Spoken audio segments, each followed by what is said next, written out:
বৃহস্পতিবার শিশু শ্রম বন্ধের আহ্বান রেখে এক মিছিল ও পথসভার আয়োজন করে সারা ভারত গণতান্ত্রিক নারী সমিতি। মিছিলটি সিপিআইএম পার্টি অফিস থেকে বের হয়ে বিভিন্ন পথ পরিক্রমা করে। নারী সমিতির কেন্দ্রীয় কমিটির সিদ্ধান্ত অনুসারে কার্য কমিটির যুগ্ম সম্পাদিকা স্বপ্না দত্ত জানান, শিশু শ্রম বন্ধ করার দাবি নিয়ে এক কর্মসূচি গ্রহণ করা হয়। 24টি মহকুমায় এই কর্মসূচি প্রতিপালিত হচ্ছে। শিশুদের উপর মানবিক অত্যাচার লক্ষ্য করা হয়। হোটেল, চায়ের দোকান এবং দোকান কর্মচারী থেকে শুরু করে বিভিন্ন কাজে শিশু শ্রম দেখা যায়। যারা স্কুলে থাকার কথা তারা এই শিশু শ্রমের সাথে যুক্ত হয়ে আছে। সংগঠনের দাবি, শিশুদের শিক্ষার ব্যবস্থা করা হোক।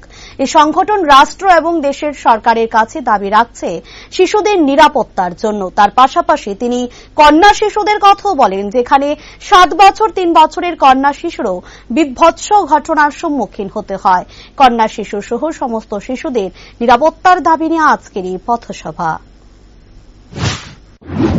নারী সমিতি কেন্দ্রীয় কমিটির সিদ্ধান্ত অনুসারে আমরা আমাদের এই রাজ্যের 24টি মহকুমার শিশু শ্রম বন্ধের প্রতিবাদে, বন্ধ করার দাবিতে, শিশু শ্রম বন্ধ করার দাবিতে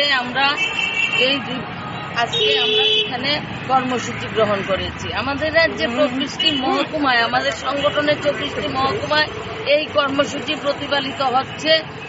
এই শিশুদের উপর যে অমানবিক অত্যাচার, আজকে শিশু শ্রম আমরা লক্ষ্য করছি।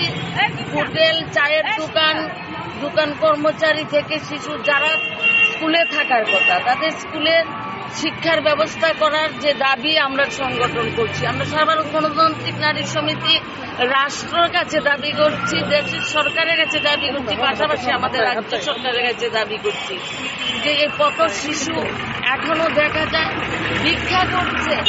এই শিশুদের নিরাপত্তা দেয়া, শিশুদের সামাজিক নিরাপত্তার মধ্যে শিক্ষার বিষয়টাও রয়ে গেছে। এই দাবিগুলো নিয়েই আজকে আমরা এখানে কি করে যাবেন? আপনারা মিছিল করে যাবেন? মিছিল আমরা বটতলা যাব। আর এই শিশুর মধ্যে কন্যা শিশু, এখানে ডাবল তারা সেখানে অত্যাচারিত হচ্ছে। কন্যা শিশুদের উপর যে বিভৎস ঘটনা গোটা দেশের মধ্যেও চলছে, আমাদের রাজ্যেও এই কন্যা শিশুদের উপর 8 বছর 7 বছর, আপনারা দেখেছেন যে তেলিয়ামুড়া 7 বছরের শিশু কন্যা এবং 3 বছরের শিশু কন্যাও সেখান থেকে রেহাই পাচ্ছে না। এই কন্যা শিশু সহ সমস্ত শিশুদের নিরাপত্তা সরকার সেখানে দায়িত্ব নেয়, এটাই আমাদের সংগঠনের দাবি।